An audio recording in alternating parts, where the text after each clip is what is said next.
seja bem-vindo a mais uma edição do programa Consciência Próspera, esse programa de entrevista que completou 11 anos em março de 2021 e desde então estamos transmitindo aqui entrevistas ao vivo para você, exceto essa. Essa daqui é uma gravação que estou fazendo especialmente para você, por eu estar fora de São Paulo e com a internet lá não muito boa. Então, por segurança, a gente resolveu fazer essa gravação. Como eu estou fora de São Paulo, para você ter um conteúdo muito especial aqui que nós estamos gravando para vocês. O tema de hoje é xamanismo matricial. Acredito que vocês vão gostar muito.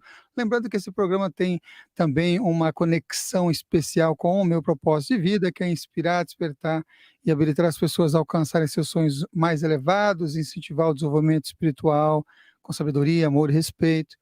Por meio de dinâmicas integrativas, educação criativa e comunicação inteligente, co-criamos um mundo melhor. E nós temos novidades para este ano de 2022. Muitas novidades.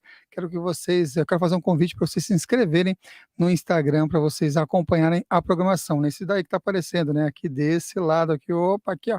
Samuel.Souza de Paula, lá a gente está postando aos sábados a programação semanal aqui da TV Consciência Próxima. Vamos receber aqui as nossas convidadas especiais. Vamos lá. Estão aqui a Maria Luísa Rezende e a Silvia Breze. Olá, bem-vindas. Olá, olá! Prazer de estar aqui mais uma vez, né, Samuel? Com você e a sua audiência. Olá, boa tarde. Estamos aqui.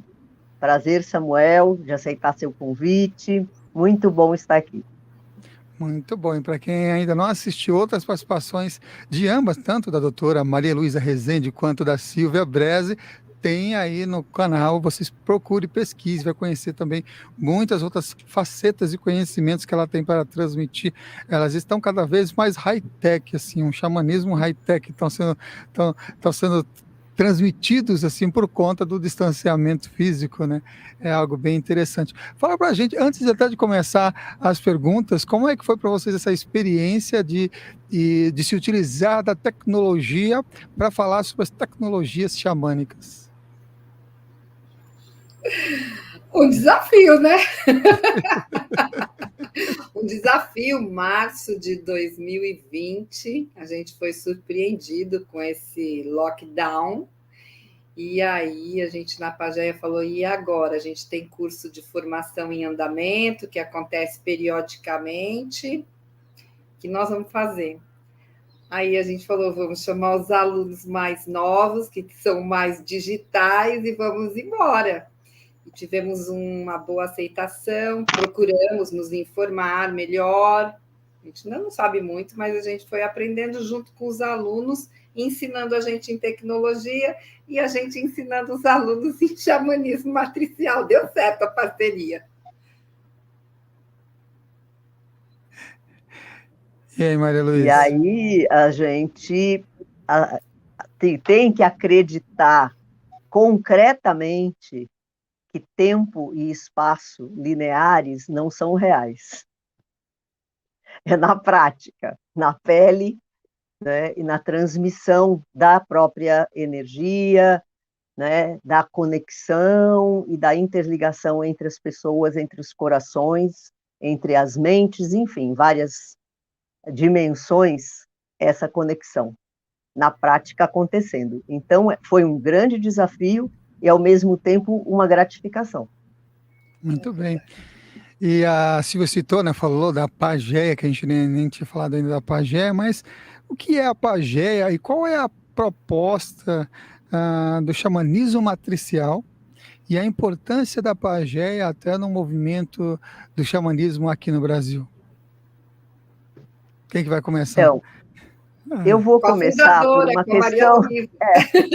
Vou começar por uma questão aí da cronologia, né? Então, a Pagéia, ela surge como uma entidade em 1990, mas, na verdade, a concepção da Pagéia começa muito antes, com a Carminha Levi tendo feito a iniciação xamânica dela formalizando o chamado que já existia desde sempre na vida dela para o xamanismo, mas tendo feito a Michael Harner. Aí ela volta e começa com grupos de estudos trazendo essa sabedoria ancestral para cá, dentro desse movimento chamado de neo-xamanismo. E alguns anos depois, algumas pessoas, e eu tenho a honra de ter sido na Pagéia, numa primavera da Passana, intenso.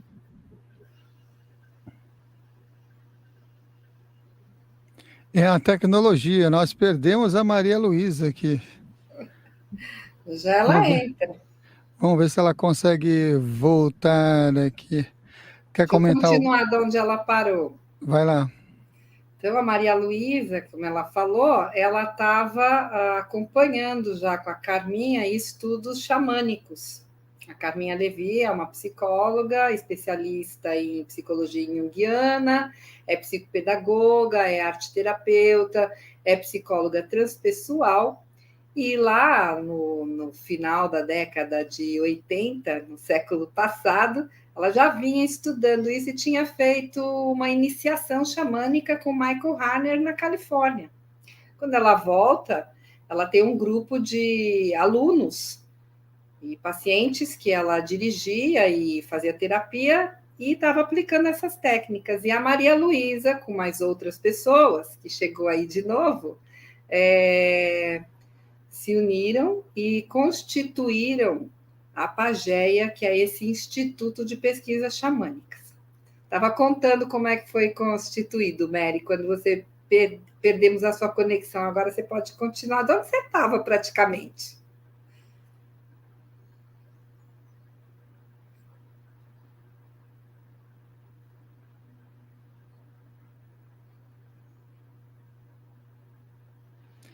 Maria Luísa abriu o microfone. Tem um botãozinho no sistema, não é no... Ok, agora voltou. Muito bem. Isso. Então, a Pagéia, a partir daí, começa como uma instituição e como uma escola, né? Com um mantra que a Carminha recebeu do Oceano Pacífico, numa viagem de busca, de conexão com qual seria um recado da natureza para cada um dos alunos. A Carminha foi à praia, caminhou, se sentou à beira-mar, e daqui a pouco ela começa a ouvir o Oceano Pacífico, dizendo para ela, piece of peace, pedaço de paz. E ela entende que isso responde ao chamado do que ela tinha ido buscar, que esse era a missão dela, de ajudar as pessoas a se tornarem pedaços de paz. E esse é o lema e o tema da Pagéia, ajudar as pessoas a se tornarem pedaços de paz, buscando dentro de si essas reconexões que possam estar trazendo essa paz interna, para depois poder estar transbordando essa paz para o nosso entorno. E assim surgiu a Pagéia, desse pioneirismo da Carminha Levi, trazendo para aqui as pessoas do Brasil essa conexão da sabedoria ancestral aliado com o conhecimento dela acadêmico, como terapeuta, que a Silvia já falou, transpessoal, psicopedagoga, e, enfim, estamos aí já há 31 anos de puro axé. Então, chegamos, né, até esse momento, com a possibilidade de termos tido várias pessoas que passaram por nós, inclusive você, né, Samuel, na conexão parceiro aí com Carminha e tudo Parceria mais. com a Carminha. Eu não tive a oportunidade de fazer cursos na Pagéia, mas todos os meus alunos do Terapias Xamânicas recebem a benção têm o privilégio de receber a benção da Carminha. E eu sempre falo na linhagem, numa linha histórica do neo-xamanismo, que a Carminha foi da década de 80 a fundação, e não o que é institucionalizado, que é em 90, né, que você acabou de nos Exatamente. trazer, né? Porque ela vai para Isala em que ano? Nos anos 80, que foi mais ou menos a época, os anos 70 e 80, aonde ressurge um grande movimento, né, principalmente lá em Isalen, de formas de terapia, de formas de buscas de cura, além do que é o tradicional. E ela fez, por exemplo, respiração holográfica com Stanislaw Grof, e aí ela conhece o Michael Harner e decide também fazer a formação xamânica com ele. Então foi um momento assim de grandes mudanças, de grande ampliação e mudanças de paradigma. E isso marcou realmente uma etapa. E antes, já nos grupos de estudos, a Carminha já vinha trazendo isso, e muitas pessoas já tinham passado por isso, né? Nessa época temos a Vânia Crelier, temos a Ione Cirilo, muitos que depois seguiram seus próprios caminhos e têm, né, seus próprios escolas, enfim. Então é isso.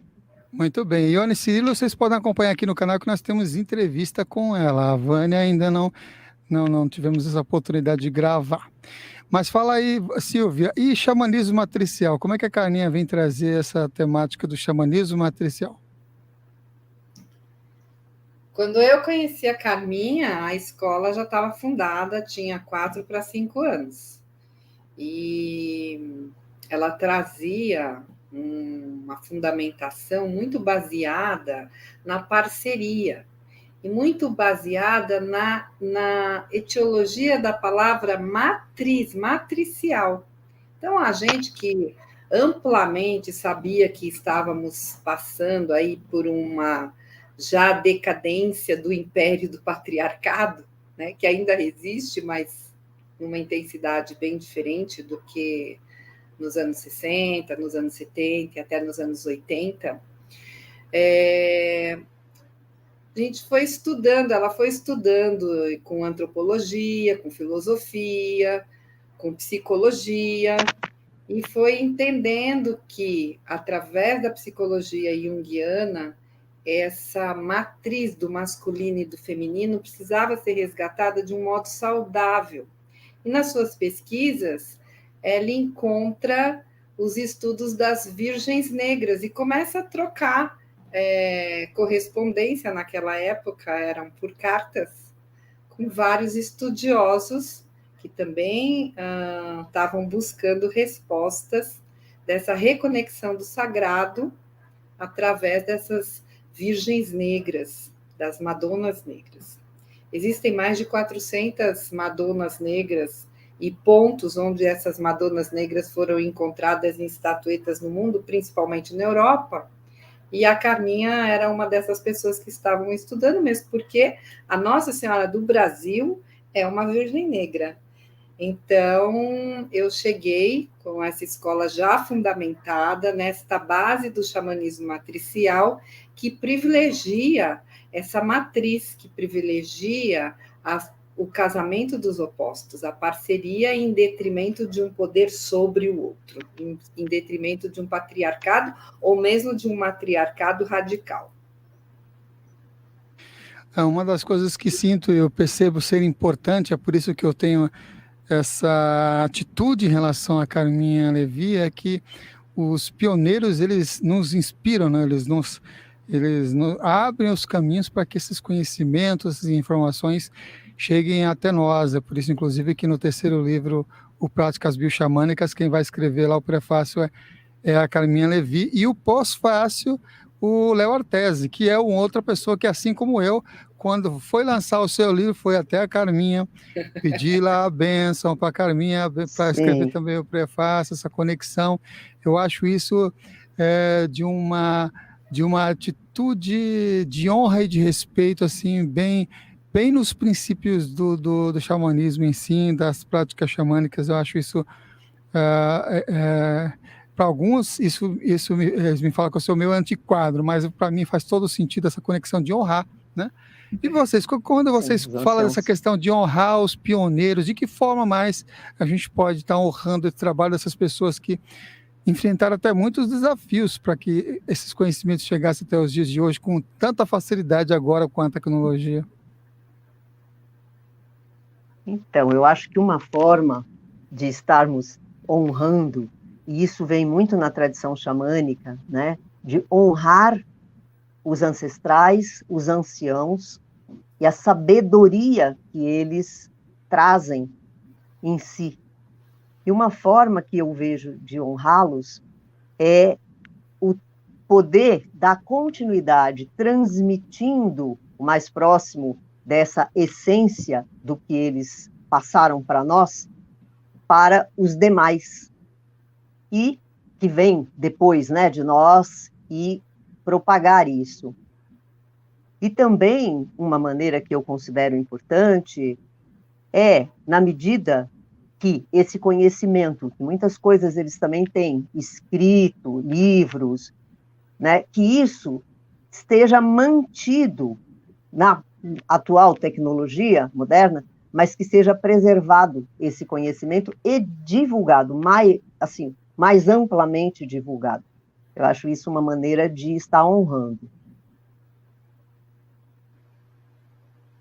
Eu acho que é a mesma coisa quando a gente, hoje em dia, fala de direitos autorais, de dar crédito, não é? Eu não posso pegar Sim, uma imagem ou uma canção ou alguma descoberta de alguém aí e sair por aí simplesmente sem fazer menção, né? Então, quando a gente faz menção à sabedoria que o outro trouxe, né? O ancião trouxe, quem estava na Terra antes da gente trouxe, é importante que a gente reconheça o valor disso, atualize, né, para a nossa linguagem, mas não perde a essência, que eu acho que é o mais sim. importante, não perde a essência. Claro que a maneira de ensinar hoje é muito diferente da maneira dos povos primitivos, mas a essência é passada.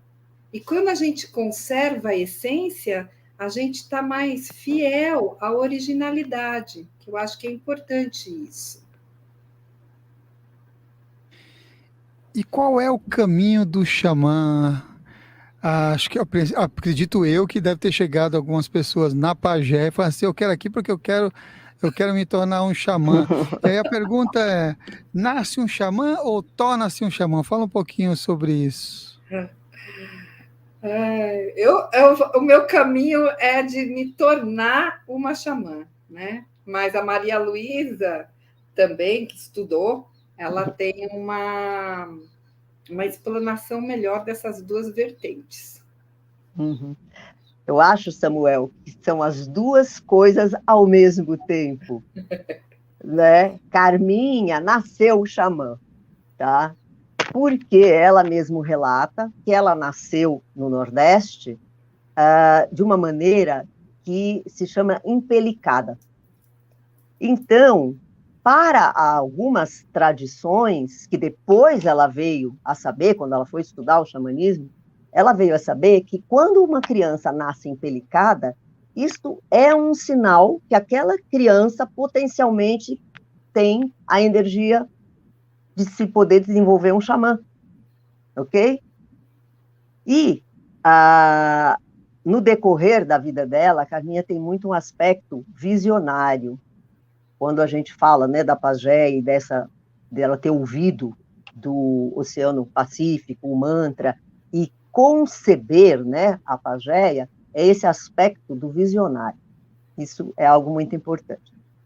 Pelas tradições que chegam até nós, o conhecimento através dos antropólogos, existem 5 maneiras pelas quais se reconheceria que alguém, né, tem essas características para se tornar o xamã. Às vezes é por uma hereditariedade. Então, vem numa linhagem onde o avô, o tataravô, os ancestrais eram xamãs, aquela pessoa, então, vai ser preparada pelos anciãos e pelos mestres xamãs para se tornar um xamã. Pode ser por uma vocação espontânea, alguém já na fase jovem, que começa a ter um comportamento estranho, se isolar, querer ficar mais em contato com a natureza. Aí a comunidade já sabe, esse tem essa característica, vai para ir para os, né, vamos dizer, dentro da comunidade, o que seria seguir o caminho de aprender sobre o xamanismo, né, e as práticas xamânicas e tudo mais.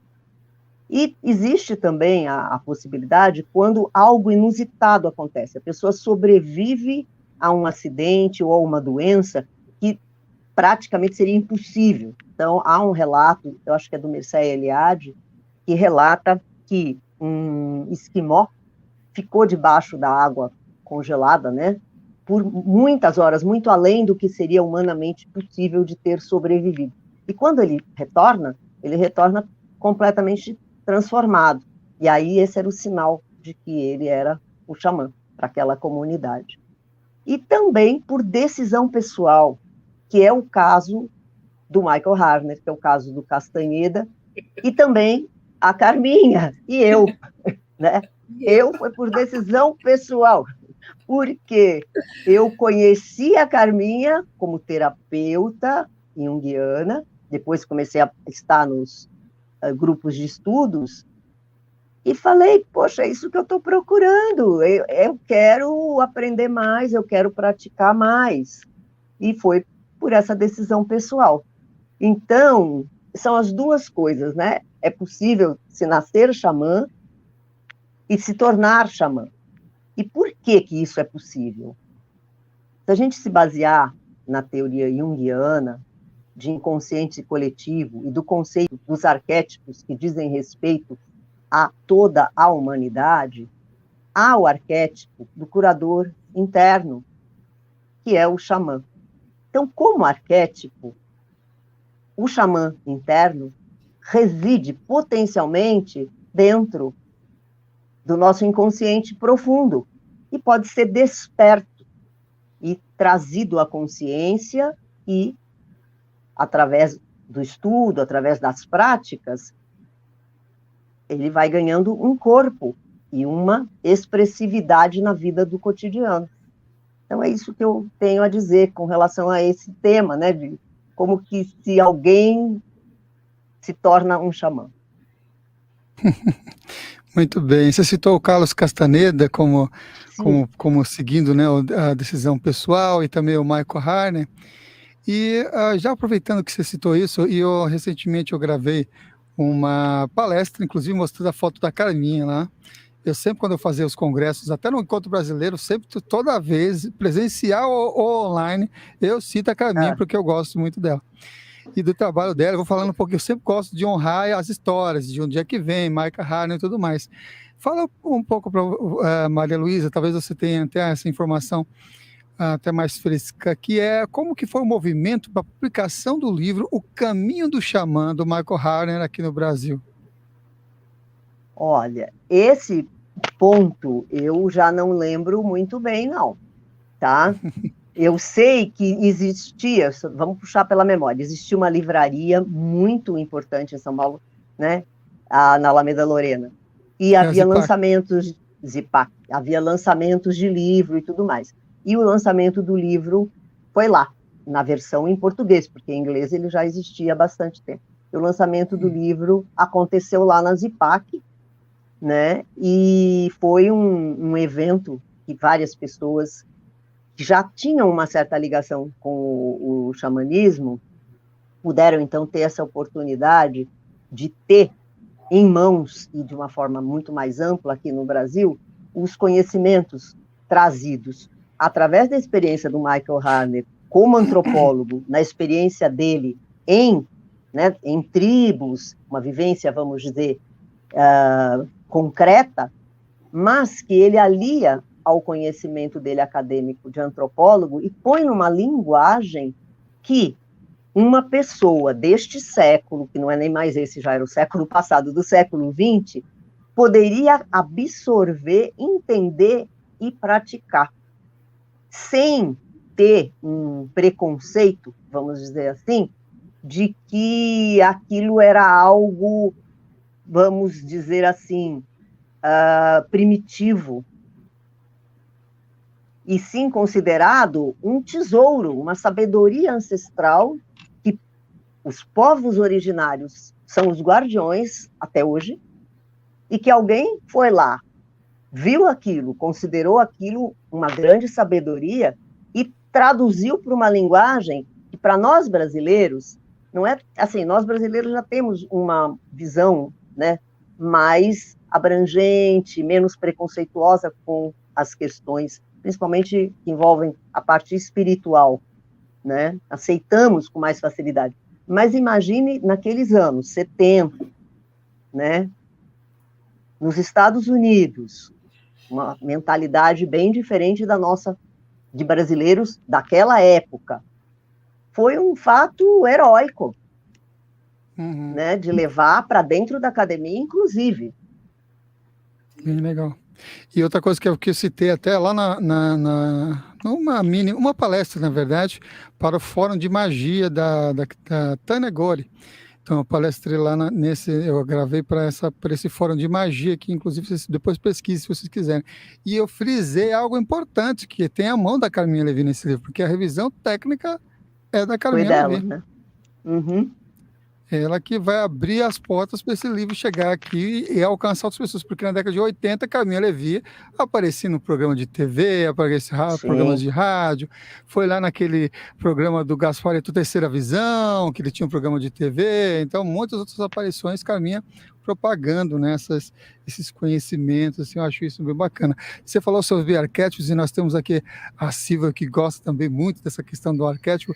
Silvia, fala um pouquinho também, na sua opinião, qual a importância de se estudar os símbolos e os arquétipos quando se trata de xamanismo? Para mim tem toda importância e isso se torna acessível do ponto de vista xamânico, quando qualquer pessoa pode, através da prática xamânica, da batida do tambor, acessar o que a gente chama do nosso inconsciente coletivo. Para o Jung, precursor da psicologia analítica, se distanciou um pouco do Freud e tomou o rumo dele quando o Freud, que trabalhava junto com o Jung, o Freud convidou o Jung para trabalhar com ele, porque gostava muito do jeito que o Jung estava trabalhando, mas encostou numa questão que, para o Freud, o inconsciente e as pulsões eram mais instintuais, e o Jung, que já tinha um vasto conhecimento até vindo da família dele, de mais espiritualidade, de conhecer outras filosofias, falava, Freud tem alma. E o Freud falou assim, não, isso não é ciência, vamos ficar com a parte instintual, e o Jung falou, mas a memória da humanidade, desde quando existe a humanidade, até sempre que existe a humanidade, repousam os arquétipos. Então, a humanidade inteira tem acesso a qualquer arquétipo, que são arquétipos. Relembro de uma maneira bem sucinta. Arquétipos são padrões de comportamento humano.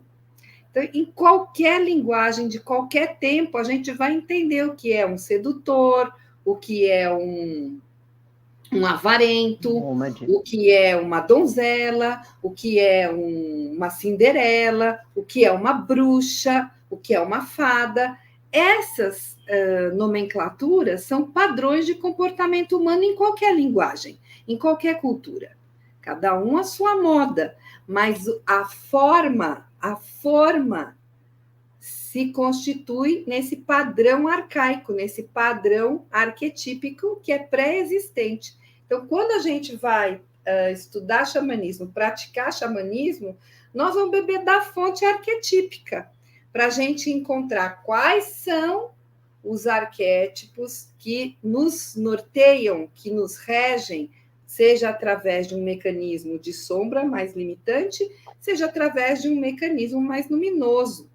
O arquétipo do xamã, que nem a Maria Luísa falou, é o arquétipo do curador, tal qual a gente vai estudar os mitos. Quiron, o curador ferido, no templo de Esculápio, se entrava para se sonhar uma cura.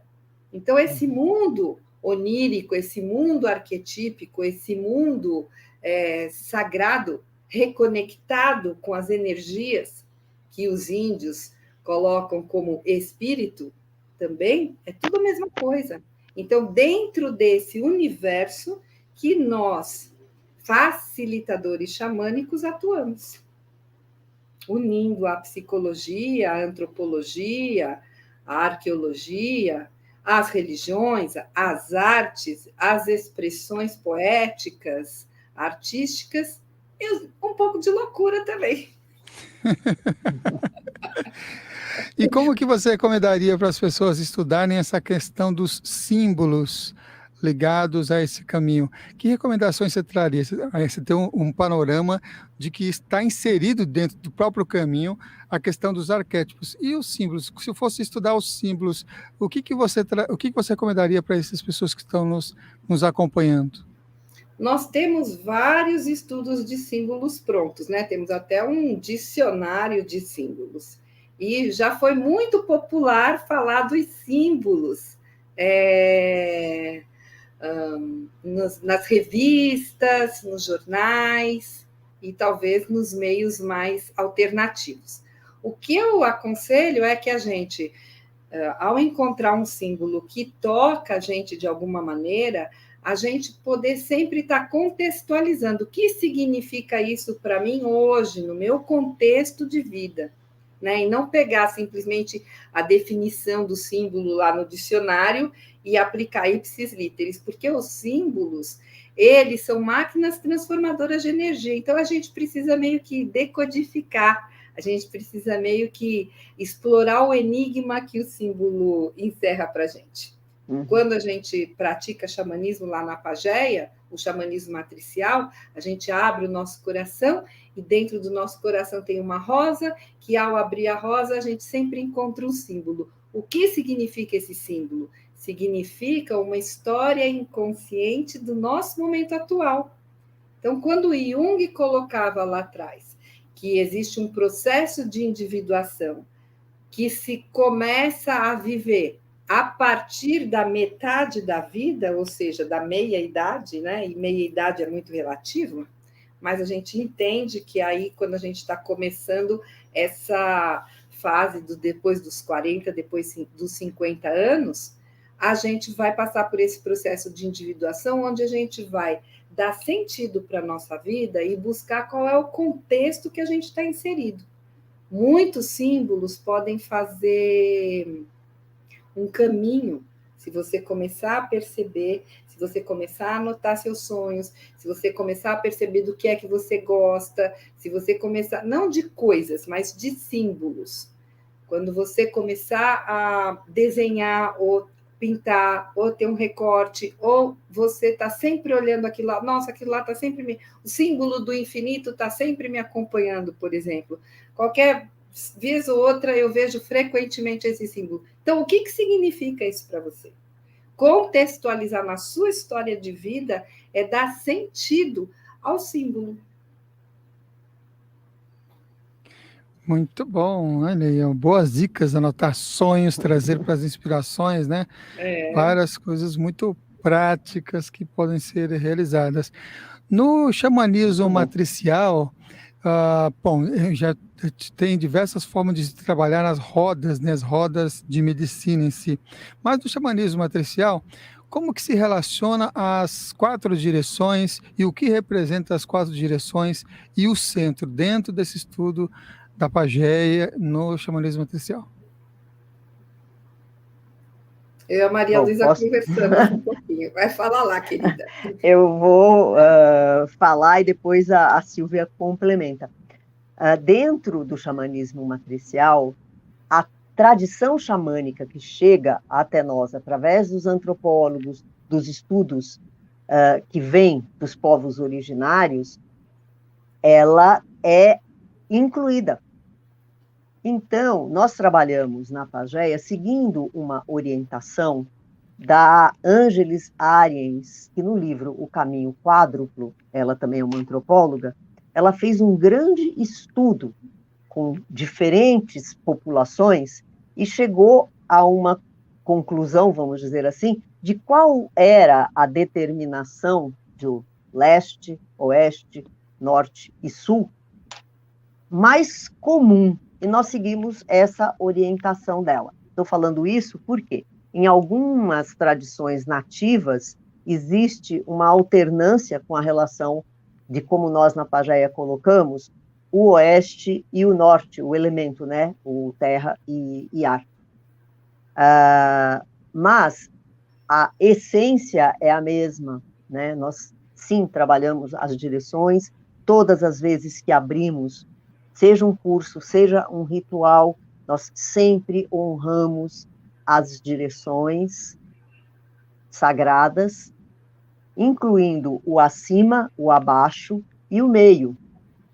E no meio é o momento onde acontece a conexão maior.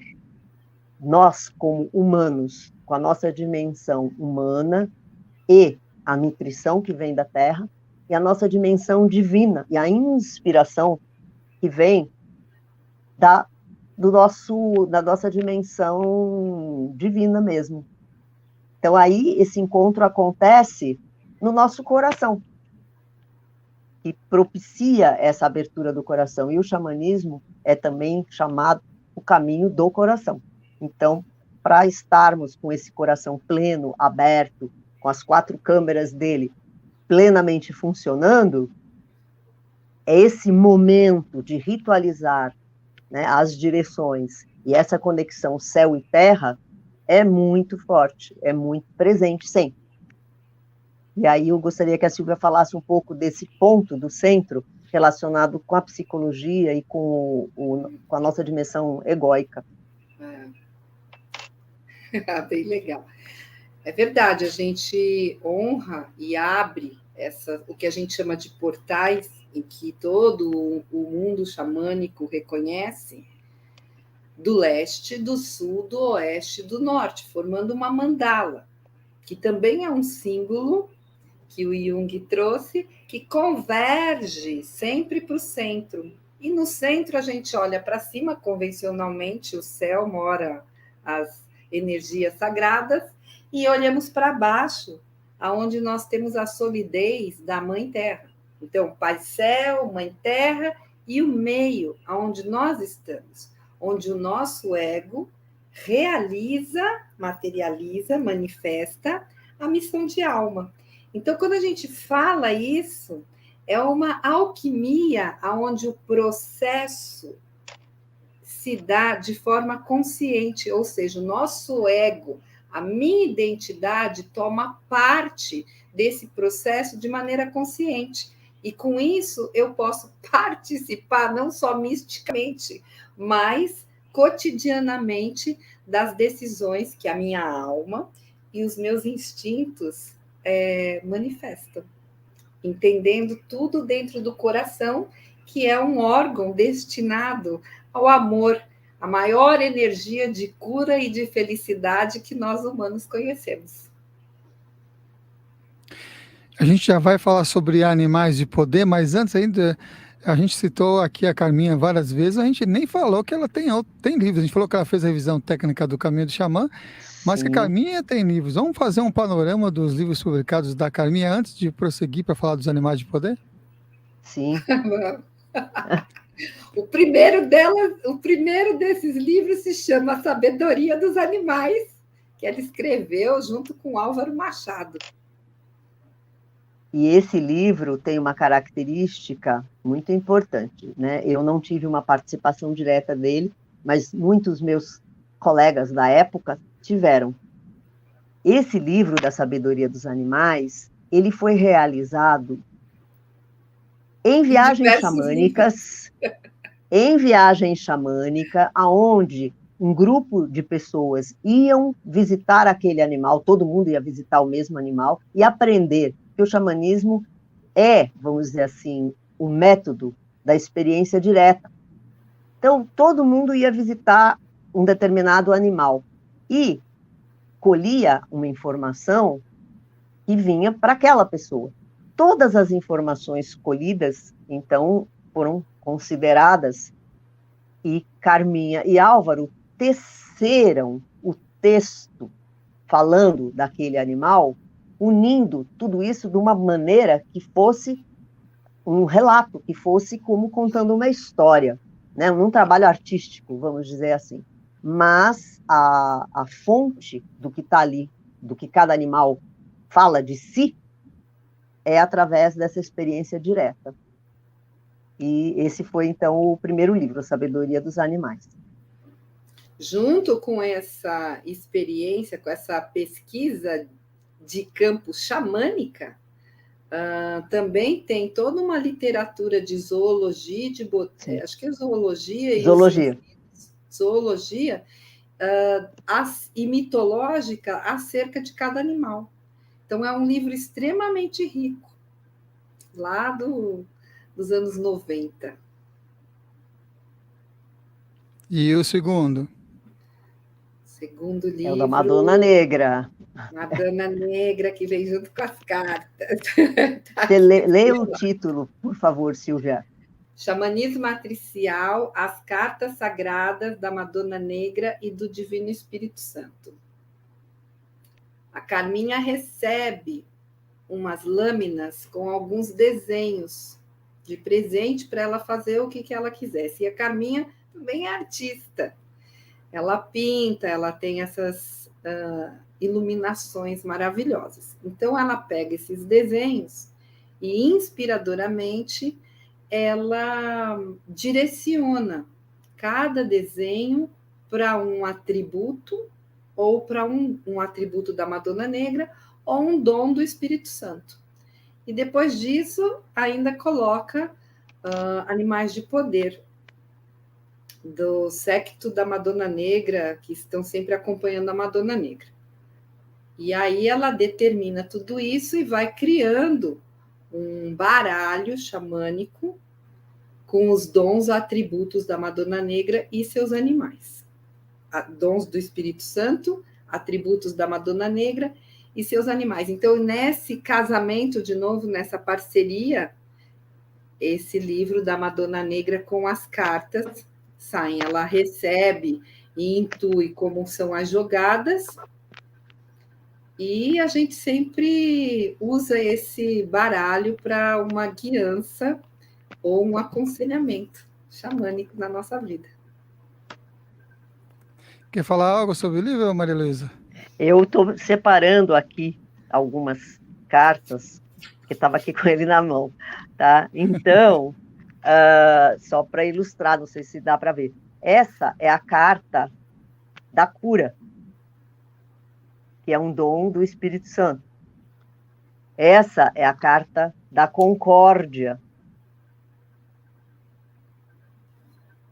que é o encontrar aquele ponto aonde duas opiniões diferentes podem coexistir sem ter que brigar, mas podem ser respeitadas igualmente e se acha uma terceira via.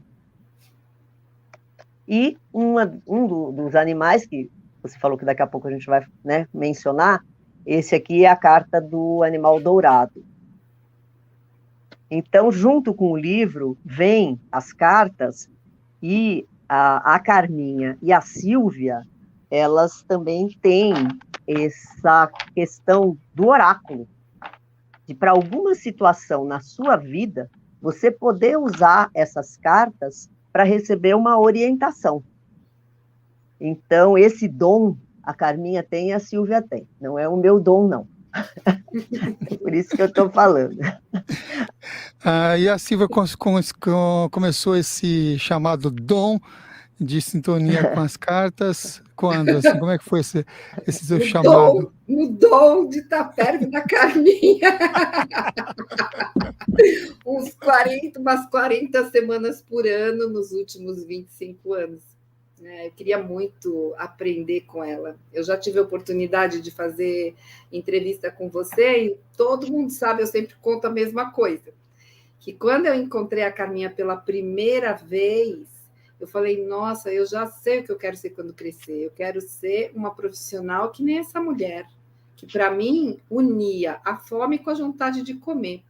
O lado profissional de psicóloga, mas o lado sagrado que veio sendo cultivado na minha família e que eu cresci num lar onde a religião, não importa, não era uma religião católica, mas era uma religião onde a gente praticava de verdade, né?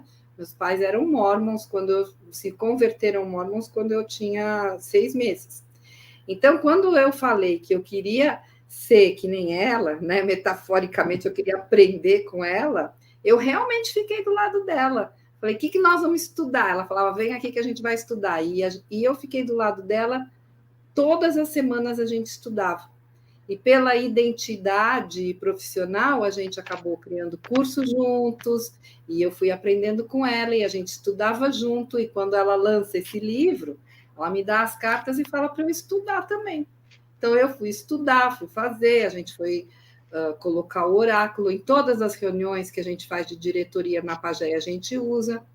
Em todas as situações nossas, a gente usa como um aconselhador. O que eu preciso aprender hoje? O que eu tenho que prestar atenção? No entusiasmo que está de cabeça para baixo, a carta saiu invertida. O que significa isso? E assim a gente vai contextualizando.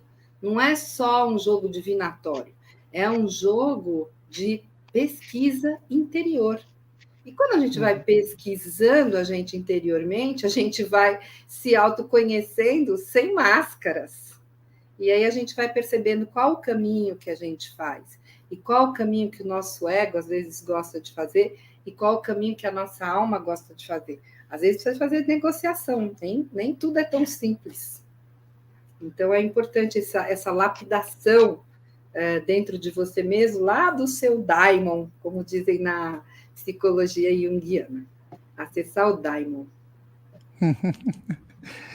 Ai, que ótimo, viu?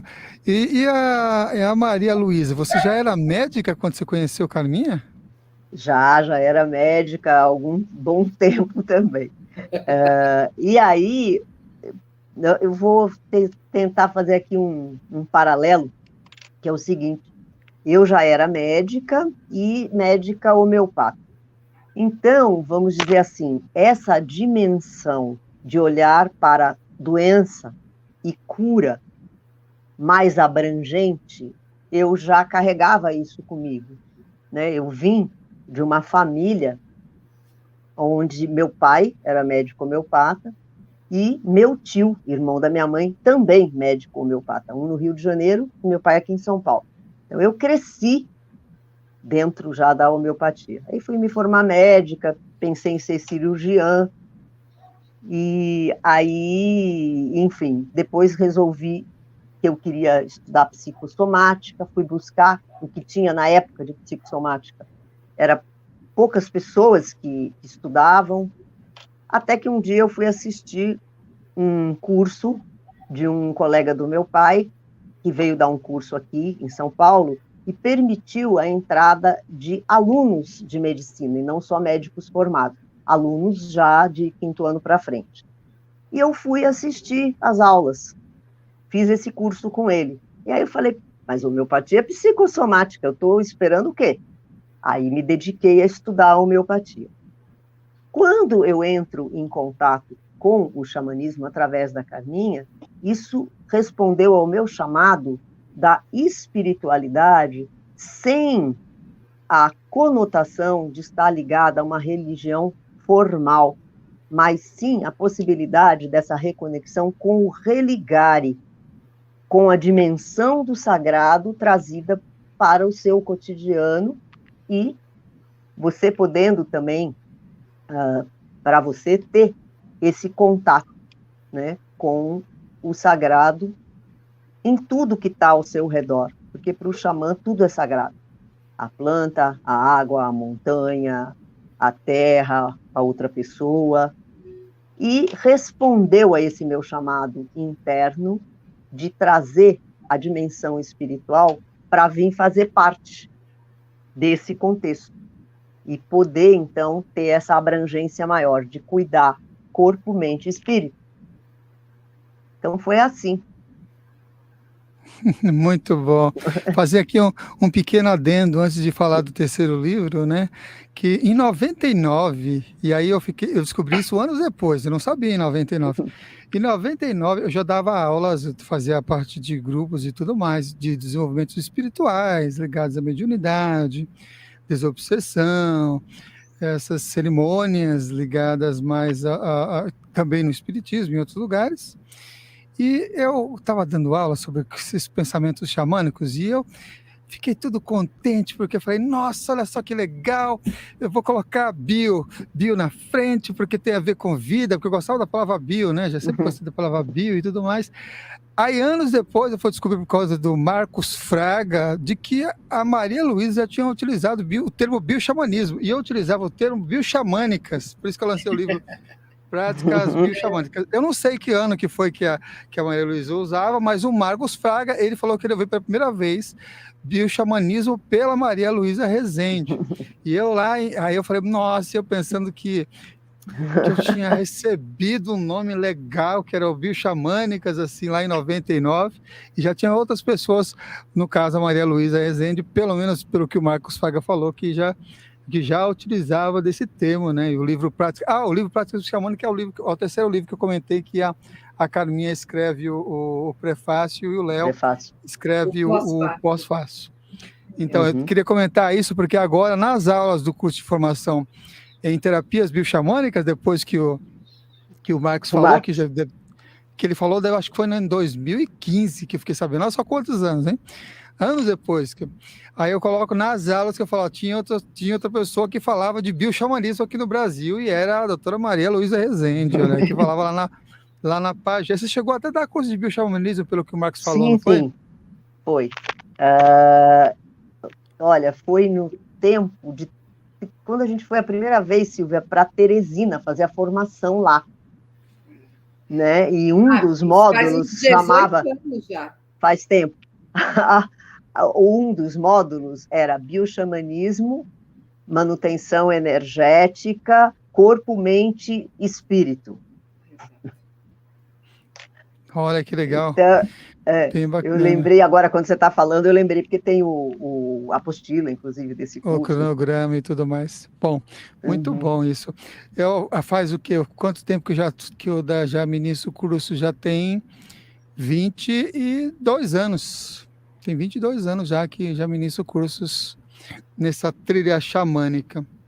Olha que passou aqui para olha, foi sozinho aqui, nem apertei sem querer o botão e deu destaque para mim.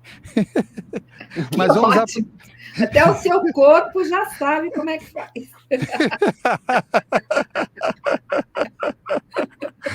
Ai. Vamos para o terceiro livro. Já fiz até um jabazinho do meu, mas foi o gancho porque eu queria deixar registrado também isso, porque eu falo para os meus alunos também, que às vezes a gente tem uma ideia e acha que, nossa, essa ideia é totalmente minha e tudo mais. Às vezes não, tem outras pessoas que já trabalham com isso e outras conexões. O importante, na realidade, é a gente coloca em prática, a gente vivencia isso, é funcional, é positivo no caminho do processo de desenvolvimento daquela outra pessoa. E se você sabe que teve outra pessoa que veio antes de você que se utilizava, cita, como aquilo que a Silvia falou, né?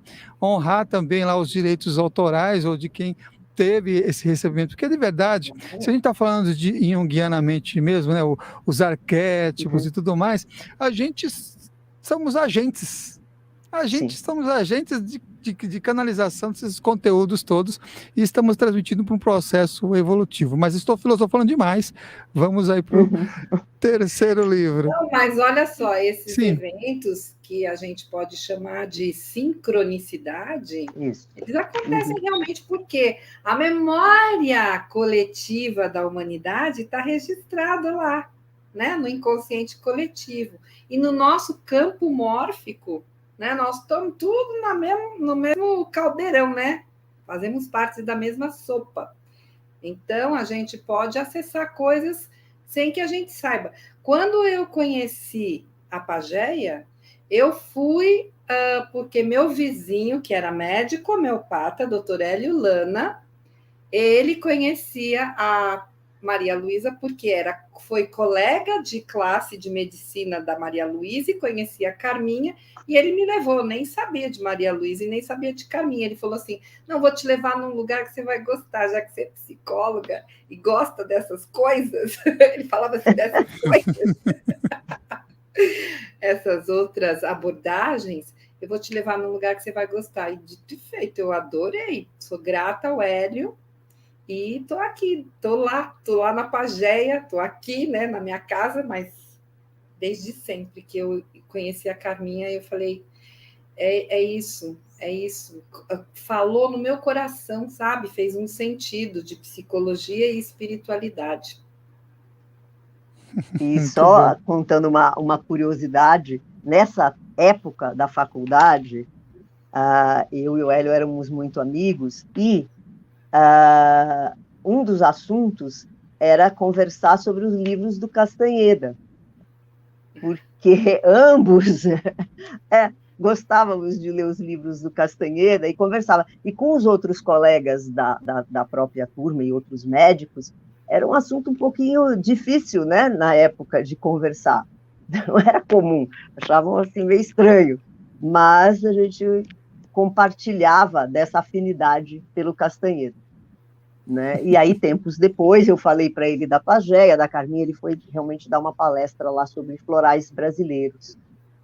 Quando você fala do xamanismo matricial, Samuel, uma coisa que eu acho importante é que dentro da vertente do xamanismo matricial, nós acolhemos muitas diversidades de conhecimento. Então, por exemplo, florais brasileiros foi um tema de uma palestra lá, e outros temas também, né, que possam ter uma correlação com cura, com bem-estar, com ganho de consciência. Então, temos um amplo leque aí de acolher diversidades de conhecimento, de maneiras de expressar a sabedoria e buscar a cura e a melhora para o ser humano. Como consciência próspera, né? Quem abarca uma diversidade, isso é riqueza, né? Isso claro. Não é escassez, é riqueza. A gente depois escolhe no nosso menu, no nosso repertório, aquilo que cala no nosso coração, mas esse negócio de ter uma filosofia excludente, isso não cabe mais, né? Porque não existe uma verdade absoluta. E a gente tem chegado nessa conclusão mais e mais vezes. E até em relação a isso que a Maria Luísa trouxe, né, muitas pessoas nesse processo de inclusão estiveram presentes na Pagé. Cite alguns que vêm assim, de memória dessas pessoas importantes, inclusive nesse despertar espiritual, principalmente aí que foi até São Paulo, que foi até a Pagé, que veio até a Pagéia, trazendo esses conhecimentos e essas informações. Olha, tivemos e temos, né, vários companheiros de caminhada. Zezito Duarte, lá da Chapada Diamantina, é alguém que está sempre presente conosco. Foster Perry, durante muitos anos, fazíamos eventos lá em Almada com o Foster Perry. Antônio Duncan, durante muito tempo, veio trazer toda a sabedoria, o conhecimento dele, né, também compartilhando conosco, com a Carminha. São alguns que eu me lembro. Roland Barclay também participou conosco, né, da Pagéia, e trazendo o seu saber. E vários outros. Silvia, me ajuda aí se eu estou deixando alguém de fora. Professor Ademar Eugênio de Mello. Eugênio, sim. Né? Falando sobre a filosofia dos kahunas, dos xamãs do povo polinésio. Foster Perry, você já falou, né? Já. O Ciro Leão, que foi grande braço direito nosso da Pagéia por muito tempo. A Agostinho Ione Querido, Guzman. que você falou, Agostinho Guzman, o Léo Artesi, né? Vários xamãs, aquele xamã esquimol, Uncle, né? Uhum. Xamã Também. esquimó. E assim a gente recebeu xamãs da Sibéria, xamãs. A Tita, que era uma antropóloga de Minas. Então, a Pagéia sempre teve aberto. Aliás, quando eu cheguei na Pagéia mais ou menos em setembro. E em dezembro era mês que a Pagéia já fazia algo que era chamado fórum.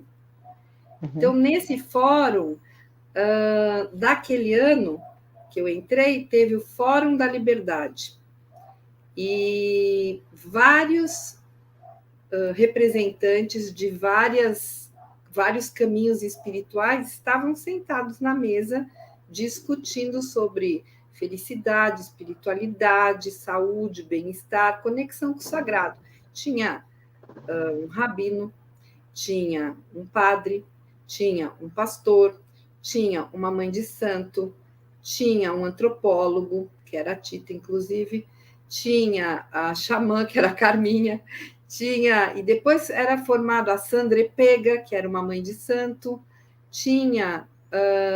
depois foi formado um grupo que falavam de religiões, que era a URI, que o Ciro Leão... O Ciro, sim, levou essa bandeira há muito tempo. Exatamente, da união das religiões. Então, assim, não era só um caminho de xamanismo matricial, porque o xamanismo matricial, ele abarca, como o próprio nome diz, matriz. A matriz cabe o todo. Muito bem, desses nomes vários vocês podem encontrar também aqui no canal, né? O Duncan não, que eu não consegui gravar com ele, né? nem o Ademar Eugênio de Mello, mas Ciro Leão, o Roland, Foster Perez, Zezito, tem bastante conteúdo que vocês podem acompanhar aqui no canal, dessas pessoas também que passou pela Pagé, grandes nomes de pessoas que de alguma forma inspirou muitas pessoas nessa época. E o Antônio Duncan era assim, ó, pensa numa pessoa que ele e o Cristal são assim, sabe? Ele era muito bacana. Muito legal, muito mesmo, essa conexão. Mas, então, como a gente está nessa aula, nessa energia de acolhimento, vamos falar do terceiro livro. A Mãe Possível. Que ela fez com a Laura Barcelar. E uma história linda da gente poder retirar. Eu sou mãe, né? Então eu já me incluo como protagonista da obra também. Mas ao ler, quem é mãe se identifica bastante, que é retirar a culpa da gente não ser perfeita. Então foi muito lindo ler a história desse livro, aonde a gente fala, puxa vida, né? A mãe possível é melhor do que a mãe perfeita, né? Porque a gente nunca vai chegar a ser a mãe perfeita. Então, a mãe possível dá um senso de inteireza, né? Uma grande cura. Eu ainda brinco e falo com a Carminha assim, Carminha, você podia ter falado a mãe possível, fazer uma coleção. A mãe possível, o pai possível, o filho possível, a irmã possível, e assim por diante, né? As pessoas possíveis, né? A gente não precisa ser perfeito, a gente tem que ser o melhor possível. Muito bom. Vamos voltar para os animais agora? Já que ele foi o primeiro livro lá que a gente falou, então vamos falar sobre, porque também nos animais é outra pergunta que eu sempre faço aqui no programa, duas perguntas eu faço bastante quando vem falar sobre o caminho xamânico, que é a questão da roda, porque cada um vai rezar de acordo com a sua etnia, a sua tradição, a sua conexão, e a outra questão é a forma de se trabalhar com os animais. Então compartilha aqui como é que é a forma de se trabalhar com os animais no xamanismo matricial. Bom, eu acho que temos que começar pela forma mais tradicional, que é trabalharmos com o animal de poder da maneira tradicional mesmo, como vem através de tudo dessa sabedoria que chegou até nós. Então, até esse ponto, não temos, vamos dizer assim, algo tão diferente. Mas, quando chegamos, né, no xamanismo matricial, o contato com a sabedoria e o mistério da Madonna Negra, aí surge algo a complementar, vamos dizer assim, né? A Carminha relata no livro dela o grande sonho que ela teve, e nesse sonho aparece um leão negro, e ela ficou bastante impactada com essa força desse leão negro, e ela foi pesquisar a respeito dos animais negros. E a partir daí é que vem essa pesquisa dela, buscando que, para poder entrar em contato com o mistério que é o reino, vamos dizer assim, da Madonna Negra, a dimensão desse profundidade da Madonna Negra, desse negro da luz, então seriam necessários como que 4 frequências diferentes do próprio animal de poder. E aí é que surge essa questão do animal, que é o animal de poder, esse que eu mostrei a figura da carta agora há pouco, o animal dourado, o animal negro e o animal alado. E cada um deles tem um espectro de frequência de acessar uma dimensão nossa, humana, diferente. E para que a gente possa penetrar nesse mistério da Madonna Negra, é necessário que a gente tenha conscientemente acesso a esses 4 animais. É como se fosse o passaporte para que você possa, então, entrar nessa profundidade do sagrado feminino. E aí eu vou passar para a Sílvia complementar um pouco, falando das características de cada um deles. Então, a gente tem o nosso animal de poder, que representa a nossa inteligência instintual, e esse animal de poder, ele ganha frequências diferentes, que nem a Maria Luísa falou. Então, o animal de poder passa também a ser um animal dourado, um animal negro e um animal alado. Quando a gente enxerga numa viagem xamânica, numa visualização, numa meditação xamânica, o animal de poder, mesmo que ele não exista na natureza, negro, como o leão negro que a Carminha coloca, que a Maria Luísa colocou, isso significa que ele pertence a essa energia da Madonna Negra. Daqui a pouquinho nós vamos falar sobre essa diferença, né, das virgens negras, das Madonas negras, eu acho, e espero, né, para a gente poder informar um pouco sobre o que é esse xamanismo matricial da Madonna Negra. Mas voltando aqui na questão dos animais, então, o animal, na versão negra, conta para a gente da capacidade da gente ter olhos para enxergar a nossa sombra, ou seja, de penetrar na nossa escuridão, naquilo que é desconhecido da nossa personalidade, da nossa energia, e poder ver com os olhos não julgadores, mas com os olhos primordiais. Assim é, e a gente precisa lidar com isso da maneira melhor possível. Depois a gente vê o animal nesta condição dourada, significa que ele está representando uma frequência que une o mental com o superior, com o transpessoal. Então, o mental alimentado pelo coração para dar essa visão mais compassiva e mais inspiradora daquilo que a gente está buscando. E, por fim, o animal alado, mesmo que ele já tenha asas, quando a gente enxerga esse animal com uma versão alada, ou seja, com asas a mais, conta para a gente que a gente está entrando em contato nessa frequência transcendente, na frequência transpessoal, que vai além do nosso ego para a gente enxergar a questão que a gente está olhando. Então, o animal de poder na forma natural, o animal de poder negro, o animal de poder alado e o animal de poder dourado falam para a gente ter olhos para ver nas várias dimensões aquilo, a intenção que a gente está visitando naquela ocasião. Em algumas ocasiões em que a Carminha esteve lá no curso de terapias bioxamânicas, ela fazia questão também de colocar, de partilhar sobre o Pacaua. Vocês querem comentar sobre o animal, sobre o Pacaua?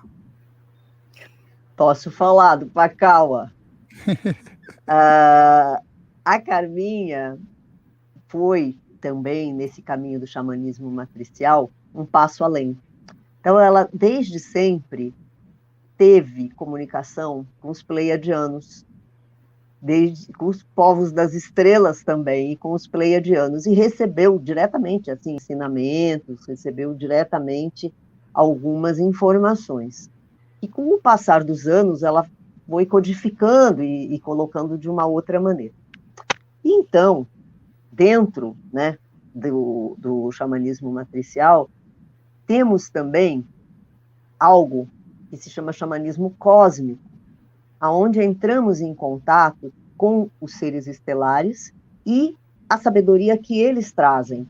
E vem, através do Adamos, esse ensinamento falando a respeito do Pacaua, que é um animal de poder nosso, da quinta dimensão, que possibilita que se vá a qualquer outra dimensão para realizar uma cura, para buscar uma orientação, mas é uma qualidade energética muito, muito sutil desse animal. E esse animal, ele tem uma característica que pode estar assumindo, muitas vezes, formas diferentes ou coloridos diferentes e tem essa energia muito sutil. E o acesso para que você entre em contato com ele é através do coração completamente aberto. Então, isso possibilita que você possa estar encontrando esse animal de poder, dessa quinta essência, vamos dizer assim, dessa quinta dimensão. E com ele realizar curas ou buscar sabedorias e conhecimento. Então, bem resumidamente, é isso aí que a gente tem para falar do Pacaua. Com relação aos animais de poder, muitas pessoas vão fazer a mesma pergunta, né? Como eu posso descobrir meu animal de poder? Você falou que da forma tradicional, mas como eu posso descobrir meu animal de poder para ficar bem mais claro para quem está aqui acompanhando essa nossa entrevista e bate-papo de hoje? Então, chega até nós, através do Michael Harner, traduzido para uma maneira mais que nós, como pessoas, né, ocidentais, conseguimos entender, e pessoas, né, desse século e com uma mentalidade mais acadêmica, ele traz uma metodologia que, através do som do tambor, entrando em estado alterado de consciência, você vai sempre com a intenção clara de encontrar o seu animal de poder. E ele é encontrado no estado alterado de consciência, no mundo profundo, que é, vamos dizer assim, uma das dimensões do universo xamânico. E ele vai se mostrar para você, você vai confirmar com ele se ele é, de fato, o seu animal de poder, isso de acordo com os ensinamentos do Michael Harner, de alguma maneira, sim, né? Ele vai se mostrar 4 vezes para você, ou em 4 perspectivas diferentes, e isso seria uma confirmação. Para nós, brasileiros, a gente pode olhar olho no olho para esse animal e perguntar: você é o meu animal de poder? E você sentir a ressonância que isso vai trazer para você. Então, essa seria a maneira, né? E, para isso, habitualmente, um xamã é que vai estar ajudando você nessa busca de você encontrar o seu animal de poder. Você pode fazer isso sozinho? Pode também, mas vai requerer que você tenha alguma prática em viajar ao som do tambor. Silvia, se você quiser completar algo. Olha aí, Silvia, quer? Não, tá perfeito. Eu vou trazer aqui uma pergunta relacionada com outra participação que tivemos aqui no programa, que é relacionada ao tempo de jornada. Como que vocês se organizam em relação ao tempo de jornada para essas percepções, respostas dentro de uma jornada xamânica? Você pode, agora eu vou fazer uma pergunta para você. Você pode traduzir a sua pergunta, porque quando a gente está no universo xamânico, tempo é uma coisa, né? Nós estamos no tempo do sagrado e não no tempo linear. Você está se referindo ao tempo linear ou ao tempo do sagrado? Então, estou me referindo ao tempo linear. Então, por que eu estou comentando isso? Porque tem práticas que a gente utiliza um tempo específico para a sintonia e para entrar nesse mundo profundo e trazer essas conexões. E a Ione Cirilo, ela esteve aqui no programa, e ela comentou que ela aprendeu com a Carminha Levi que tem um tempo linear específico mais propício e que ela ensina para todos os alunos dela esse tempo específico, porque é muito funcional. É por isso que eu estou frisando novamente, trazendo aqui, porque ela aprendeu com a Carminha Levi. A gente, olha, o que eu... Fale, Silvia. Pela nossa experiência, quando a gente... É muito diferente você tocar tambor só para você tocar tambor só para o seu cliente, você tocar tambor para um grupo, né? São situações diferentes. Mas, normalmente, a gente pode tocar de 4 a 8 minutos, no máximo, numa jornada bem longa, 11 minutos, que a gente pratica na Apageia. Às vezes a gente começa com 4 ou 7 minutos, 6, 7 minutos, e os próprios alunos ou as próprias pessoas do grupo falam, foi muito rápido, não deu, foi muito devagar e tal. Via de regra, em 7 minutos a gente consegue fazer uma boa jornada ao som do tambor. Claro que antes da gente começar a tocar o tambor e sair nessa viagem, como a gente fala, né, a gente prepara o nosso local, né, um altar, a gente limpa os nossos chakras com as vogais, a gente imagina que nós estamos num local no meio da natureza, a gente entra nesse local, no meio da natureza, com a nossa visualização, com a nossa imagem em ação, a gente tem uma intenção clara. Então, tudo isso favorece o ambiente de facilitação de você alcançar essa visualização xamânica. Então, mais ou menos de 7 minutos é um bom tempo. Geralmente, a gente toca 6 minutos, aí avisa as pessoas que nós vamos tocar mais um pouquinho para eles terem tempo de terminar o que precisam. E muitas vezes, se alguém não terminou, a pessoa fica quietinha, não se incomoda com os outros, fica quietinha e termina. E outras vezes, quando a gente vai fazer uma jornada que requer uma cura já em duplas ou em trios, as pessoas que estão sendo o xamã levantam a mão quando termina. Quando a maioria termina, a energia corre para todo mundo. E aí a gente termina de bater o tambor e as outras pessoas também estão terminando por sincronicidade ali as coisas. Então dá certo. Muito bem. A Sandra Ingerman, no livro dela, Jornada Xamânica, ela inclusive disponibiliza, né, de um CD, onde tem 3 durações diferentes. E o que ela aconselha que você experimente para você, qual delas vai ser a melhor, dependendo da sua intenção clara. Então, assim, não dá para fechar, talvez, um número, né? Sim. Mas para ter, como a Silvia falou, essa ideia de que é um conjunto de circunstâncias e de preparo para que isso aconteça. E outra coisa que eu acho importante também, vai também da prática, tá? Então, muitas vezes, a pessoa que está iniciando a praticar a viagem xamânica, ela pode demorar um tempo um pouco maior. Alguém que vem anos e anos praticando, ela já entra num estado alterado de consciência com o som do tambor de uma forma mais rápida. E aí, dependendo da intenção daquela viagem e do que ela vai fazer, ela vai necessitar de um tempo maior ou um tempo menor. Mas a entrada no estado alterado de consciência xamânico é mais rápida.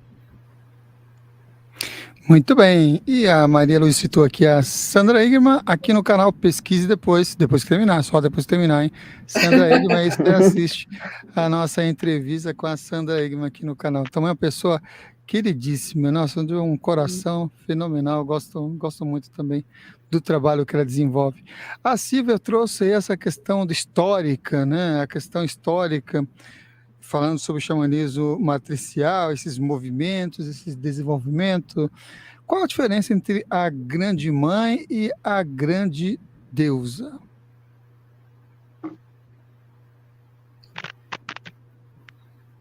A grande mãe, ela tem uma perspectiva mais de ser a terra, a mãe terra. E numa perspectiva aonde lá atrás, na pré-história, na idade paleolítica, neolítica, os seres humanos que ainda estavam adormecidos com a sua consciência achavam que estavam completamente inseridos com essa natureza. Então, eles não tinham muito bem essa noção de relatividade. Então, de repente, você ia dormir numa caverna e você acordava meio que morto, né? Não acordava. Então, como assim? Né? O que aconteceu?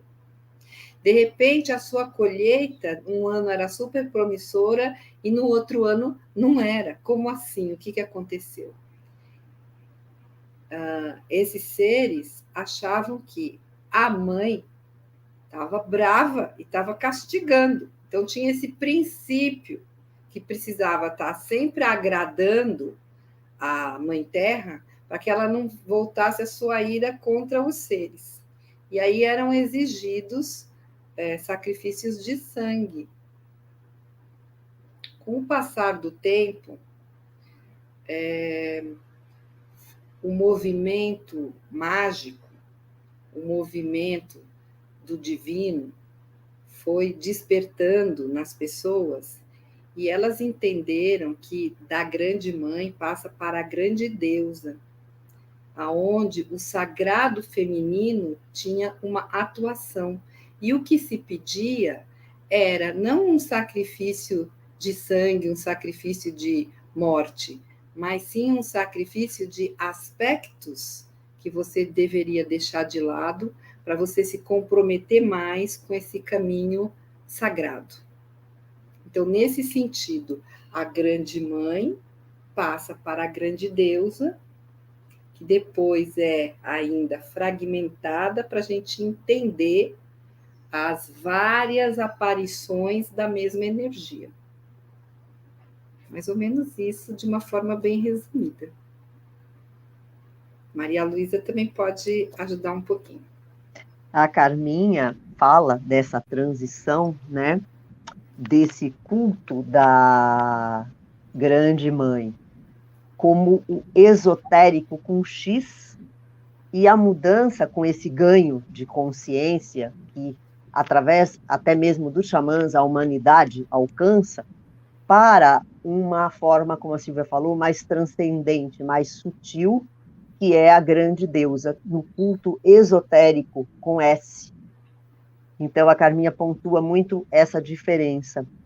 E isso trazendo, sim, essa conotação do autossacrifício para podermos ter o ganho de consciência e essa ligação entre o nosso eu instintual, o nosso eu humano e o nosso eu divino, poder ir acontecendo na medida em que há esse ganho de uma consciência maior.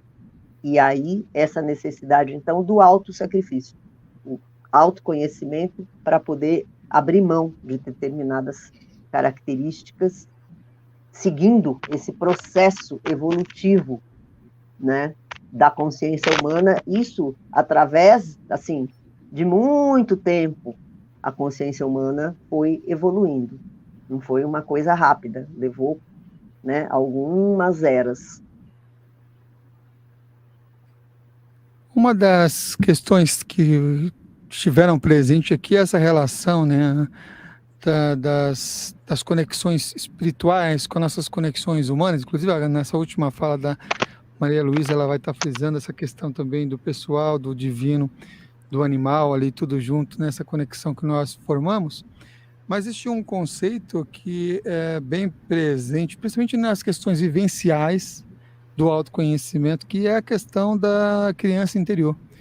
Como lidar com a criança interior e, mais notadamente, quando tem a criança ferida?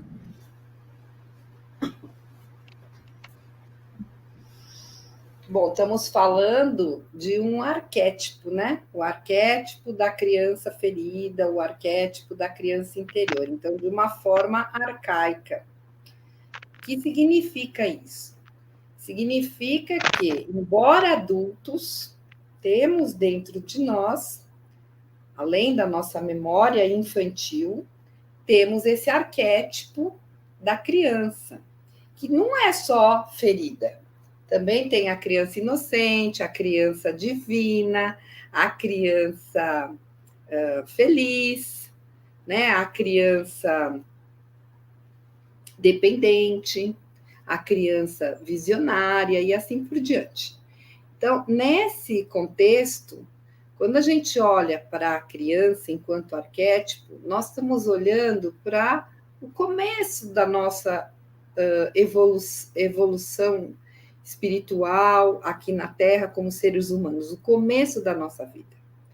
E dentro disso, se a gente trabalhar principalmente no mito do herói, onde nós vamos sair para uma empreitada de vencer uma grande batalha e resgatar um tesouro, e metaforicamente isso que acontece na nossa vida, nós precisamos o quê? Perder a inocência, perder o paraíso.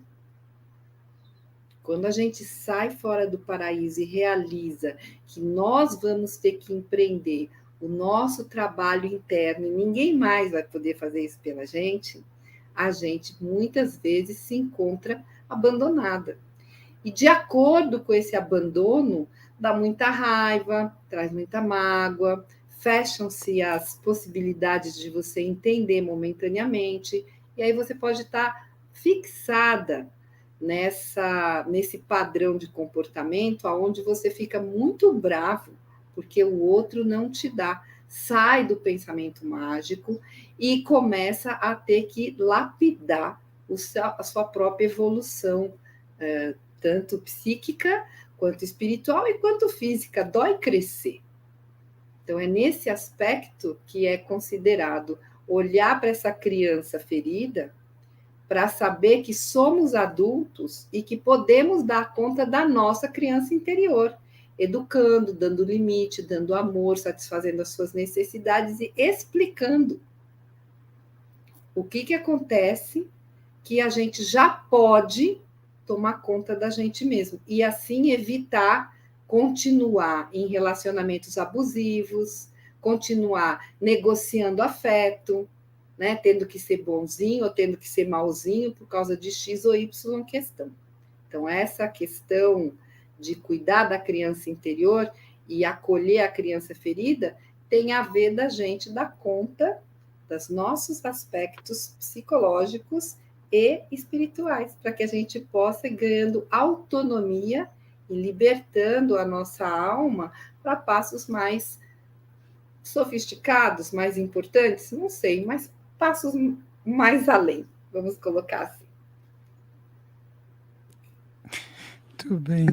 A Maria Luísa tinha citado aqui a Sandra Higman, né, que era muito conhecida também Sim, com alguns processos xamânicos, ela que também estudou com o Michael Harner e teve todo um aprendizado xamânico com ele também, que foi algo interessantíssimo. E aí eu vou perguntar, Maria Luísa, o que é o resgate de alma e como é que ele é realizado? Falo isso também citando a Sandra, porque ela também tem um trabalho muito especial ligado a isso. então, a Sandra Ingerman foi discípula direta, né, do Michael Harner e braço direito dele, né, por muito tempo, e hoje segue o próprio caminho dela, mas ainda faz parte da associação, fundação, né, xamanismo lá do Michael Harner. E o que acontece? Eu entrei em contato com ela através da Carminha, como membro dessa associação do Michael Harner, receber um jornal mensal que vinha pelo correio, em inglês. E eu comecei a ler. A Sandra Ingemann nem tinha ainda feito o livro dela, O Resgate de Alma. Eram os primeiros capítulos do que viria a ser esse livro. E conforme eu fui lendo aquilo, foi uma ressonância enorme, foi um eco muito grande dentro de mim. Eu falei, nossa, eu preciso saber mais disso, eu quero aprender mais sobre isso. E fui, né, lendo e praticando. E é um dos temas, o resgate de alma, né, que me atrai muito dentro de todas as possibilidades de cura xamânica. E o que se trata do resgate de alma? Né? Na visão xamânica, toda vez que alguém passa por alguma situação traumática, e isso varia de uma pessoa para outra, para uma pessoa pode ser traumático, para outra não necessariamente é. Então, não é assim, entrar em contato com uma avaliação da intensidade desse trauma, mas sim, para aquela pessoa, aquela vivência foi traumática.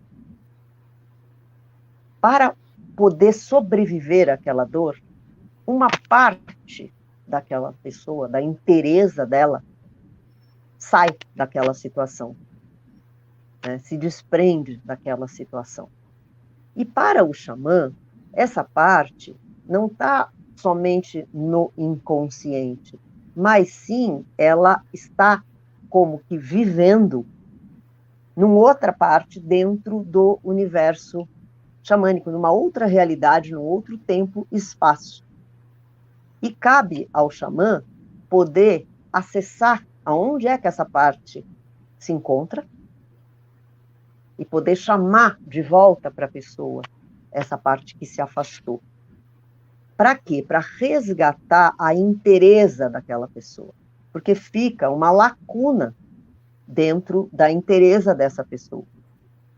E muitas vezes traz sintomas de ter essa lacuna, né? Então, por exemplo, do ponto de vista xamânico, depressão está mostrando que está faltando contato com o animal de poder e está faltando alguma parte de alma, alguma parte dessa habilidade emocional da pessoa saiu nesse determinado momento da vida dela. E durante o decorrer da nossa vida, nós podemos passar por algumas situações aonde isso pode ter acontecido. E na medida em que você passa por esse processo do resgate de alma, você vai se tornando não mais perfeito, mas mais inteiro, e volta à potencialidade da sua criatividade, do seu elan de vida, para que você possa, a partir daí, seguir a sua vida com uma qualidade melhor, de criatividade, de alegria, de bem-estar, de felicidade, né? Uma pessoa inteira, ela tem mais possibilidade de, num relacionamento afetivo, se relacionar com uma outra pessoa também inteira. Então, muitas vezes, situações de relacionamentos que tem um padrão meio repetitivo, quando é feito um resgate de alma, e isso é curado, e essa inteireza volta, a possibilidade de uma vida, né, em parceria mais saudável também acontece. A criatividade para tudo, para a sua vida profissional, para uma série de âmbitos que fazem parte da nossa vida. Então, é assim, e é possível, né, através dessa prática xamânica tradicional, chegou até mim através da Sandra Ingerman, dessa forma, e eu me dediquei a aprofundar e a estudar a respeito disso. Então, é o que eu tenho para dizer de resgate de alma. Se quiser perguntar mais alguma coisa mais específica, mas é isso que nesse momento me veio, assim, falar. Muito bem.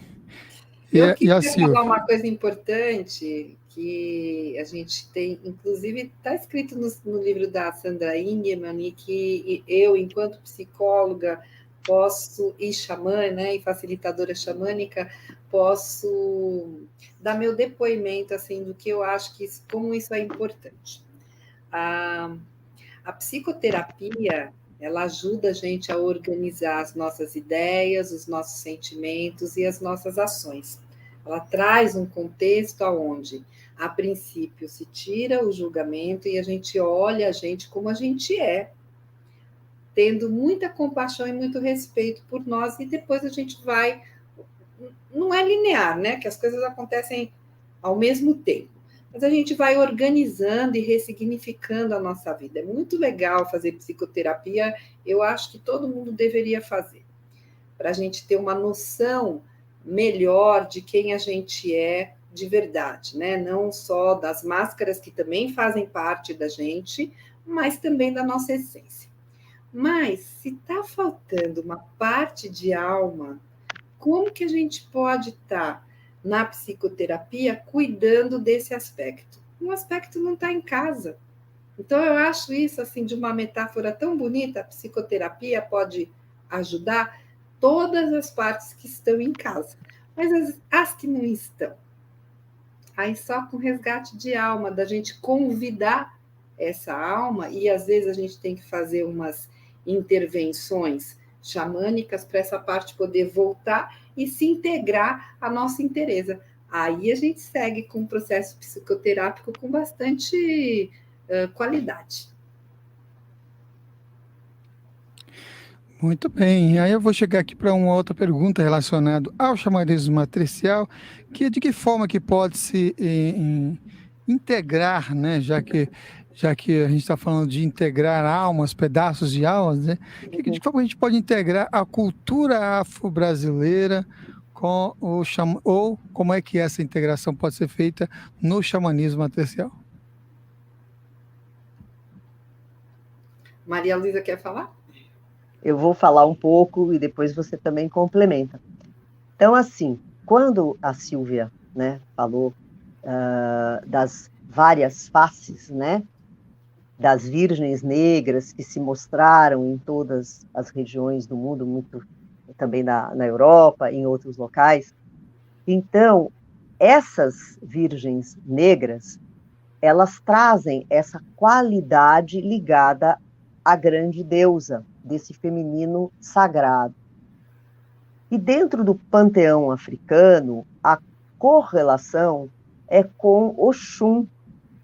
E assim, dessa maneira, nós podemos olhar para Oxum como uma Virgem Negra, como uma Madonna Negra, com toda a qualidade que traz a essência de Oxum.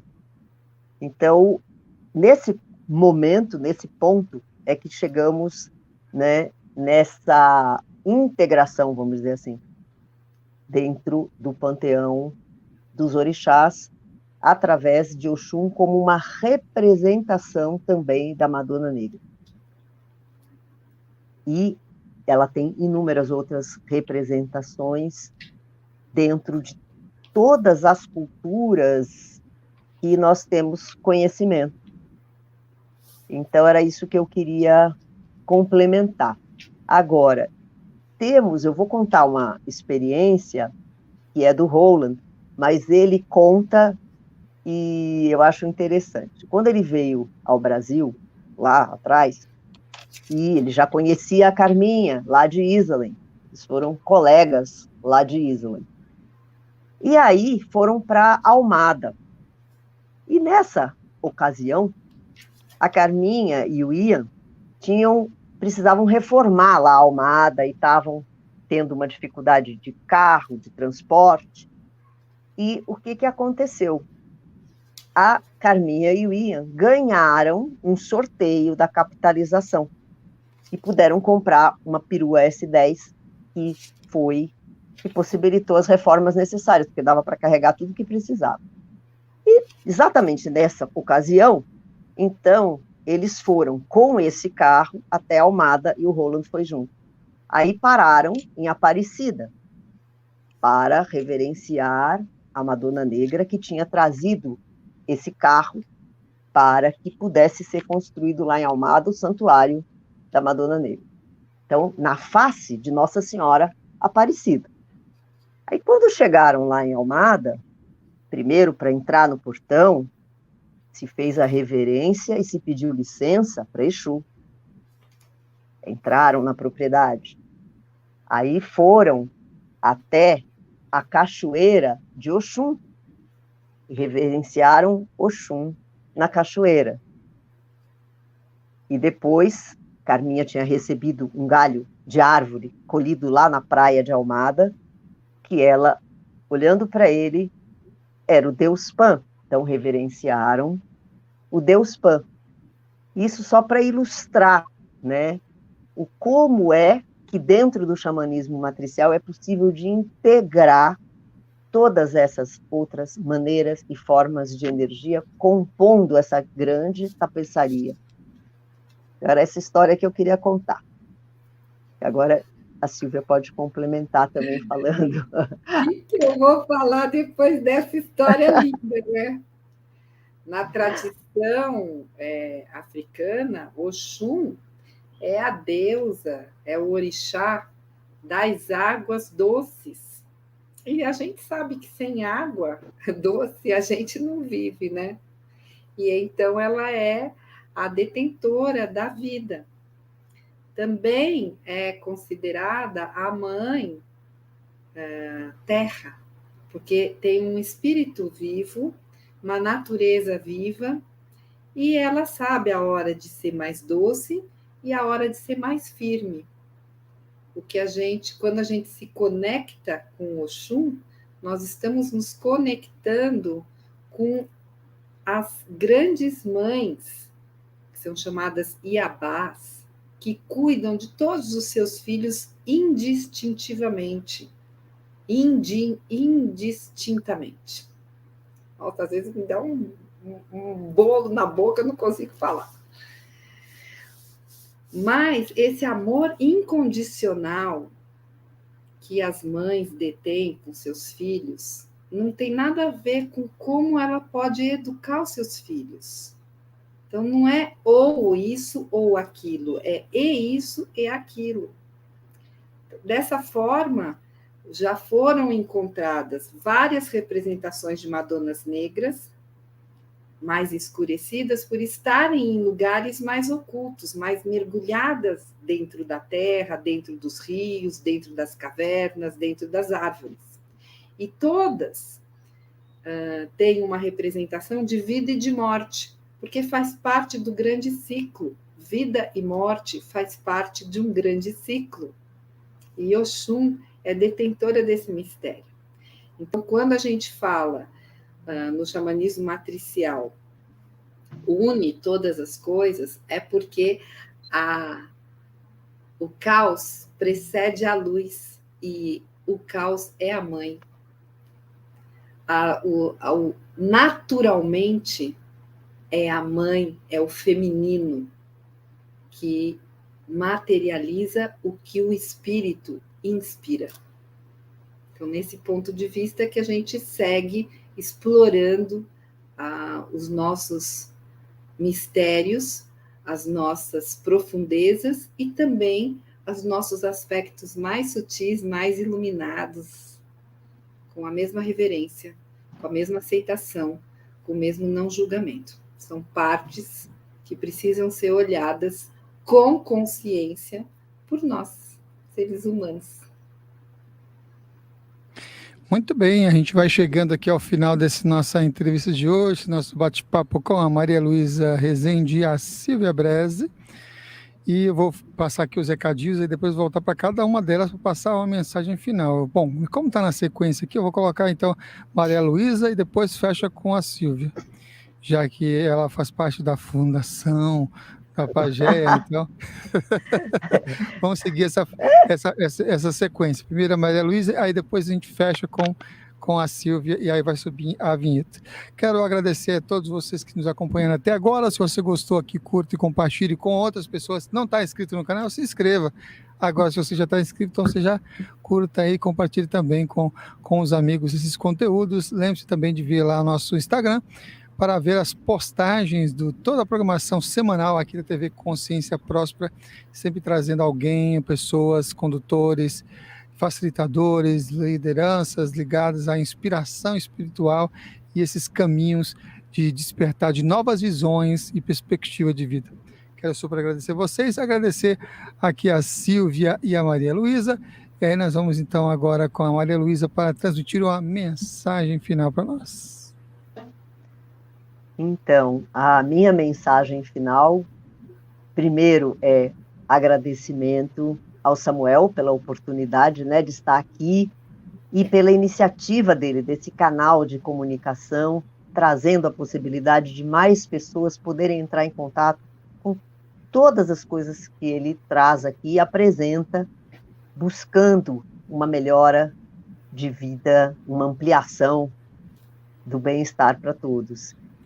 E eu gostaria de deixar minha mensagem aqui também, dizendo, né, para as pessoas, de uma forma geral, que essa força do xamanismo está disponível para nós hoje, dessa maneira, com tantas coisas acontecendo e algo que está sendo muito mais divulgado, que seja uma possibilidade de se ouvir esse chamado interno, dessa reconexão com você mesmo, dessa reconexão com esse caminho do coração, trazendo uma possibilidade como de uma vida mais inteira, mais com presença, mais com consciência, mais com respeito à sua própria integridade, à integridade do outro, à integridade da nossa Mãe Terra. Então, essa é a minha mensagem final. Que sejam bem-vindas todas as possibilidades de ampliação de consciência e dizer, para mim, funcionou. Né? Foi um caminho que ressoou muito dentro de mim. Então, o meu obrigada e o meu axé a todos. Bom, eu vou terminar agradecendo, com gratidão, pelo Samuel, pela Maria Luísa, que a gente trabalha tão de perto todos os dias, pela Carminha, que me apresentou esse universo, pelos meus pais, que me apresentaram um universo de reverência, pela minha escolha e sustentar a minha escolha todos esses anos e integrar cada vez mais. Então, a Pagéia, ela existe virtualmente e espero que 2022 seja também um ano onde a gente possa existir fisicamente, presencialmente. De qualquer maneira, o nosso site, o nosso e-mail, o nosso contato está sempre disponível nas mídias sociais. Acho que o Samuel está colocando aqui embaixo, para dar uma facilitada. E a Pagéia, como missão de alma da Pagéia, é transformar as pessoas em pedaços de paz, ajudar as pessoas a serem mais pacíficas interna e externamente, né? Fazer essa ecologia interna e essa ecologia externa. A gente precisa cuidar do nosso planeta, a gente precisa cuidar do nosso próximo, a gente precisa cuidar da gente mesmo. Então, a Pagéia é pensada, concebida, com amor, para oferecer oportunidades para as pessoas escolherem um caminho. E o xamanismo matricial, que nem a Maria Luísa falou, funcionou para ela, funciona para mim também. Então, eu convido todos a conhecerem um pouco mais do xamanismo matricial através dos nossos rituais, dos nossos cursos, da nossa formação, e entrarem em contato com o coração. Sem coração, a gente não coloca a alma na vida. E a vida sem alma me parece um pouco sem sentido. Então, convido você a dar maior sentido na sua vida. Que seja um bom ano para todos nós e para o nosso planeta. Axé. Eu, Silvia Brese, falei.